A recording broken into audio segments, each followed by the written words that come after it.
students, welcome back to the physics class.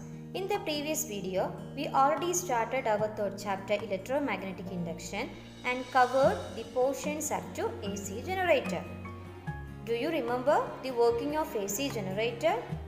Yes, today we are going to learn more about the AC generator through some textual questions. Okay? So before that, do you remember what is a generator? It is a device that converts mechanical energy into electrical energy and the working principle of electromagnetic induction. Okay, so let's go more through the AC generator. Okay, do you remember which are the parts of an AC generator? Yes, field magnet, armature, slip rings and brushes. And here ABCD indicates one turn of the armature coil. When the coil rotates about the axis in the clockwise direction, the portion AB moves upward and the portion CD moves downwards. So what is the direction of induced current in the portion AB according to the Fleming's right hand rule? Yes, it is from A to B. So what is the direction of induced current in the portion CD? It is from C to D. So what is the third question? What is the direction of induced current in the coil ABCD? Here we are going to find out the direction of induced current in the coil ABCD. It is from A to D. So what is the direction of induced current in the external circuit through the galvanometer? Yes, it is from brush B2 to brush B1. Okay.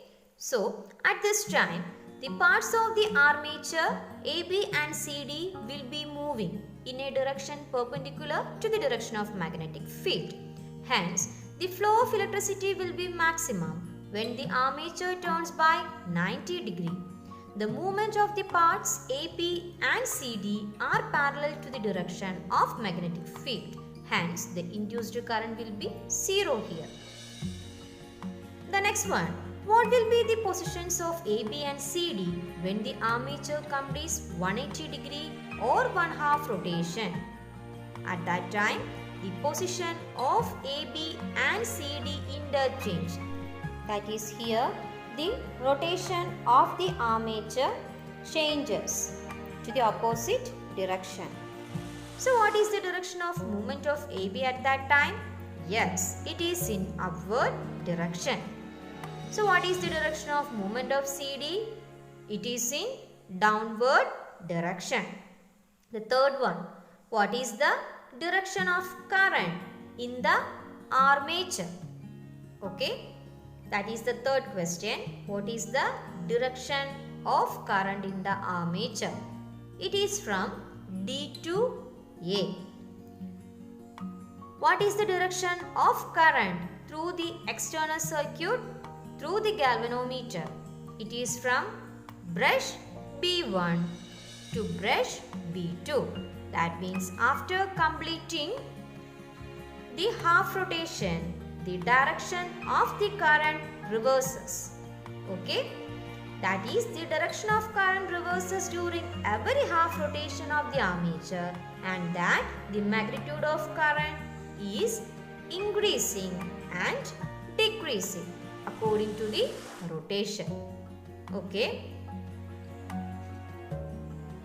Such a generator which generates alternating current is an AC generator.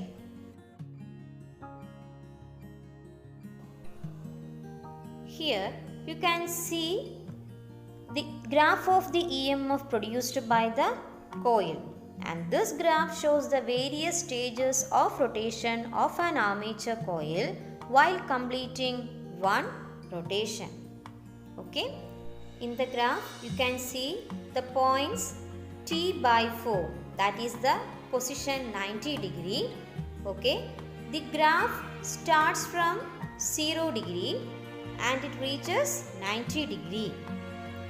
And according to the rotation of the armature, it reaches T/2, that is the 180 degree.